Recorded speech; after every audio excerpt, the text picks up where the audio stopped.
최근 리플은 중요한 지점을 맞이하고 있습니다. 현재 기술적 분석에 의하면 가격 움직임이 대칭 삼각형을 형성하고 있으며, 대칭 삼각형 형성은 가격 움직임에 압축이 발생했음을 보여줍니다. 이는 곧 강력한 변동성을 보여줄 것이라는 의미죠. 일반적으로 이 패턴은 급격한 상승장을 일으키기 때문에 현재 많은 전문가들이 리플을 주시하고 있습니다. 여기에 리플의 수급도 강세로 올라오고 있는 중이기 때문에 다시 한번 급등으로 전환될 가능성이 높아졌는데요. 최근 강세 반전을 보이며 잠재적인 대규모 랠리에 대한 기대감이 상승하고 있습니다. 현재로서는 이중 바닥 형성 이후 가격은 반등을 경험했었지만 아직은 저항에 직면해 있고, 저항에 대한 반복적인 테스트가 진행되고 있는데, 현재 대칭 삼각형 패턴이 나왔다는 의미는 리플은 앞으로 며칠 안에 결정적인 움직임을 보여줄 거라는 건데요. 여기에 최근 리플의 법적 문제는 조금씩 더 완화되고 있는 모습이며, 최근 주요 암호화폐 거래소에서도 리플을 밀어주고 있다 보니 단기간 리플의 잠재력은 새로운 수준까지 극적으로 치솟을 수 있을 것으로 예상되고 있습니다. 이를 뒷받침하는 근거로 현재 월별 차트에서 리플의 강세 페넌트 패턴이 2017년 7,500% 이상의 상승이 나왔던 패턴과 대칭 삼각형 패턴이 일정하게 흘러가고 있고, 비트코인의 변동성에도 불구하고 리플의 강세 구조를 유지하며 회복량과 상향 돌파 가능성을 나타내고 있습니다. 그리고 최근 리플의 ETF 승인이 사실상 이루어졌다는 결과물들이 나오고 있으며, 일반 투자자들과 고래들의 거래량이 증가 중이고 조정 구간의 매수세가 강세를 들어오고 있다 보니 최근 알트코인 시장의 강세와 비트코인에서 알트코인으로 자금이 이동되는 과정에서 리플의 상승력이 촉발되고 있는데요. 거래소 공급량까지 줄어들고 있다는 건 투자자들이 리플을 추가적으로 구매하고 있음을 의미합니다. 공급량이 줄어들면 희소성이 높아지기 때문에 리플에 대한 관심이 최근 들어 더 높아졌다는 건데, 최근 인플레이션 둔화가 완화되면서 시장이 점차 반등함에 따라 특정 알트코인들이 상승을 해주고 있지만, 이번 호재로 인해 리플에게 반등이 오게 된다면 대규모 급등으로 이어질 수 있다는 거죠. 현재 비트코인의 엇갈리는 성과에도 불구하고 리플의 구조는 그대로 유지되고 있는데요. 전체적인 시장은 변동성을 경험하고 있지만 리플의 역사적 패턴은 리플이 상당한 이익을 얻을 준비가 되어 있음을 시사하고 있습니다. 변동성이 지속되는 시장에서 우리가 주목해야 될 것이 있죠. 리플이 왜 더 높게 올라갈 것인가? 우리는 리플의 상승에만 중점을 두면 됩니다. 버크셔 해서웨이라는 기업 많이 들어보셨죠? 버크셔 해서웨이는 세계적인 투자 지주 회사로 워렌 버핏의 회사로 매우 유명한 회사입니다. 시총이 무려 1,000조나 되는 어마어마한 규모의 회사이죠. 이런 버크셔 해서웨이가 가지고 있는 대표적인 회사, 어떤 회사가 있을까요? 그 중 하나가 바로 아메리칸 익스프레스입니다. 아실 분들은 아시겠지만 아메리칸 익스프레스는 신용카드사와 은행업을 중심으로 한 미국에서 가장 큰 규모의 회사 중 하나이자 금융업의 대표주자이죠. 그리고 특징은 아메리칸 익스프레스는 워렌 버핏의 버크셔 해서웨이가 최대 주주로서 무려 20%가 넘는 지분을 보유하고 있죠. 쉽게 생각하면 워렌 버핏의 회사인 버크셔 해서웨이가 아메리칸 익스프레스를 소유하고 있다라고 생각하면 되겠죠. 또한 뱅가드 그룹이 6.3%, 블랙록이 6.1%를 보유하고 있는 전망이 좋은 기업이라는 겁니다. 이런 아메리칸 익스프레스는 리플의 핵심 파트너입니다. 심지어 작년 8월에도 아메리칸 익스프레스는 송금을 위해 리플을 채택했다는 걸 알 수 있죠. 이 말은 워렌 버핏의 회사인 버크셔 해서웨이가 소유하고 있는 아메리칸 익스프레스에서 리플과 협업을 하고 있다는 말입니다. 워렌 버핏과 리플이 밀접한 관계가 있다는 뜻 아닐까요? 리플은 기본적으로 스위프트 때문에 만들어진 코인이죠. 여기서 스위프트가 무엇이냐? 스위프트는 서로 다른 국가에서 무역을 할 때 사용되는 화폐가 다르기에 기준을 만들어서 국제 무역을 진행하는 것이 스위프트입니다. 하지만 여기서 발생하는 수수료가 무려 20%나 되죠. 즉 너무 비싼 금액이죠. 그래서 이런 문제를 해결하고자 만들어진 것이 바로 리플 코인이라는 겁니다. 또한 리플은 ODL 시스템을 가지고 있어 단 몇 초 만에 전 세계 어디든 바로 송금을 할 수 있는 기술력 또한 보유하고 있죠. 수수료와 속도, 이 두 가지를 모두 잡을 수 있다는 겁니다. 그런데 지금 이 기술력을 미국이 질투하고 있다는 거죠. 그럼 여기서 생각을 해볼게요. 전 세계 최대 강국이 어디죠? 네, 미국이죠.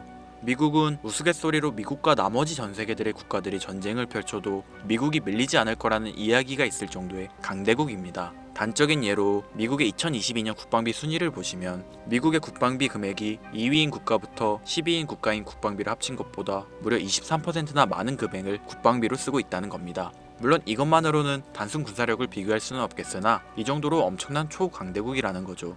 이 이야기를 왜 하냐면 미국은 전 세계의 패권을 쥐고 있는 강대국이라는 겁니다. 단순히 군사력뿐 아니라 경제력으로도 말이죠.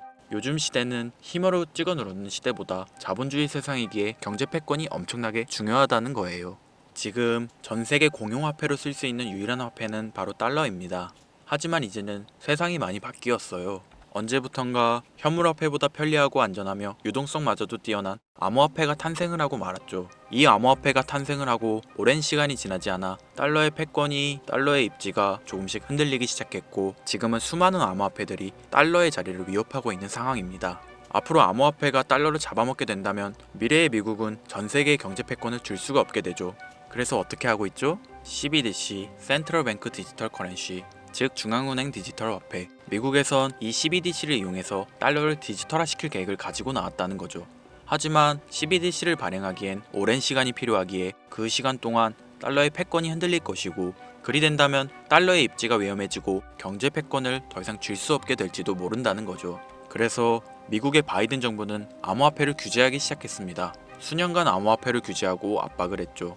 하지만 이제는 그게 더 이상 불가능해졌다는 거예요. 세상이 달라졌다는 거죠.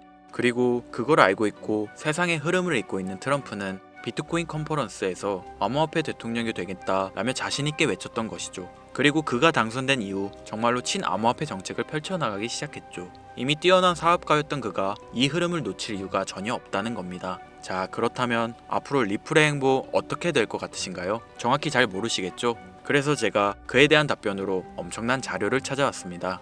이 정보는 제가 우연히 발견한 정보인데요. CBDC를 위해 기반으로 삼을 가교통화 코인의 적합성 및 미 연방지구별 논의사항을 보여주는 자료입니다. 여기에 보시면 보스톤, 뉴욕, 필라델피아, 애틀랜타, 시카고 등등등 수많은 미국 지역들의 통합 예측 자료가 나오고 있죠.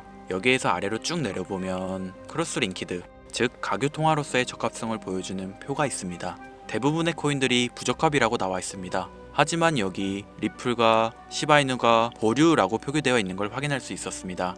뭐 그럴 수 있어요. 리플은 법적 공방이 남아있고 시바이누는 탈중앙화를 목적으로 나온 코인이다 보니 어찌 보면 CBDC와는 어울리지 않을 수 있죠. 하지만 다르게 생각해보면 두 코인 모두 세계 어디든 자유롭게 금융 서비스를 제공받을 수 있다 보니 이보다 더 뛰어나고 자유로운 가교통화가 있을 수 있을까? 라는 생각도 들긴 했죠. 그런데 여기서 저는 충격적인 내용을 확인할 수 있었어요. 여기 보이시나요? 시바이누조차 보류로 나와 있는데 이 생소한 코인이 적합이라고 나와 있었습니다. 진짜 너무 생소한 코인이었어요. 그래서 이 코인의 정보를 좀 찾아봤는데 정말 신기할 정도로 정보가 없었습니다. 그런데 바이낸스에는 이 코인이 상장이 되어 있더라고요. 그래서 저는 의구심이 들었습니다. 전 세계 은행을 이을 수 있는 가교통화 자리에 아무도 모르는 코인이, 그것도 정보도 별로 없는 코인이 리플과 시바이누보다 높은 자리를 선점하고 있다? 그리고 신기할 정도로 정보가 완벽하게 통제가 되어 있다? 아무리 봐도 너무 이상해서 곰곰이 생각을 해보다 얼마 전에 있었던 미국 대선이 떠올라서 혹시 트럼프 당선에 이목이 쏠려 있을 때를 노려 4분기에 이 코인을 가교통화로서 밀어주려는 건가? 라는 생각이 확 들더라고요. 그래서 바로 국내 거래소 중 가장 거대한 거래소인 업비트를 확인해 봤는데 놀랍게도 올해 이미 상장이 되어 있었습니다. 그뿐이 아니었죠. 일본의 비트플라이어, 중국의 후오비, 미국의 코인베이스, 유럽의 비트스탬프, 인도의 와즈렉스, 두바이의 바이비트 등 전 세계에서 내놓아야 할 가상화폐 거래소에 모두 4분기 상장 예정인 코인으로 올라와 있었습니다. 이제 이해가 되기 시작했죠. 이 코인을 말미삼아 미국이 다시 한번 전 세계 경제 패권을 쥐려고 하고 있는 것 같습니다. 제가 그래서 이 코인을 구독자님들에게 공유해 드리려고 영상을 촬영해서 올렸는데 이게 유튜브 측에서 자체적으로 막아버리더라고요. 아무래도 미국 대선과 관련해 있는 코인이다 보니 유튜브 측에서 자체 필터링이 되는 것 같아요. 벌써 2번이나 경고 먹었어요. 한 번만 더 경고 먹으면 더 이상 구독자님들께 좋은 영상을 제공해 드릴 수가 없어서 어쩔 수 없이 상단부에 있는 제 개인 번호 010-8056-5800, 010-8056-5800 이 번호로 코인이라고 적어서 문자 보내주시는 분들에게 해당 코인 정보를 제공해 드리려고 합니다. 구독자님이신 걸 확인하는 즉시 해당 코인에 대한 정보 바로 제공해 드리도록 하겠습니다. 요즘 저를 사칭해서 정보를 팔아먹으려고 하는 악질업자들이 너무나도 많이 늘어나고 있습니다. 제보가 진짜 빗발치고 있어요. 다시 한번 말씀드리지만 저는 절대로 금전을 요구하거나 멤버십 가입 유도 및 개인정보 등을 요청하지 않습니다. 그런 사칭범들이 워낙 많아 문자 보내주시는 분들 한 분 한 분 제 구독자님이신지 확인 후 공유해드리다 보니 약간의 시간이 소요가 된다는 점 다시 한번 양해 부탁드립니다. 저는 많은 거 안 바래요. 오로지 제 채널을 키우기 위해서 제 영상을 보시고 제 채널 구독, 좋아요, 알림 설정 그리고 댓글 정도 남겨주시면 저는 그걸로 만족합니다. 그러니 이것 외에 요청하는 게 있다면 제가 아니라 사칭이니 조심하세요. 앞으로 더 좋은 영상, 더욱 도움이 되는 정보로 다시 찾아뵙겠습니다. 오늘 하루도 고생하셨습니다. 김선우입니다. 감사합니다.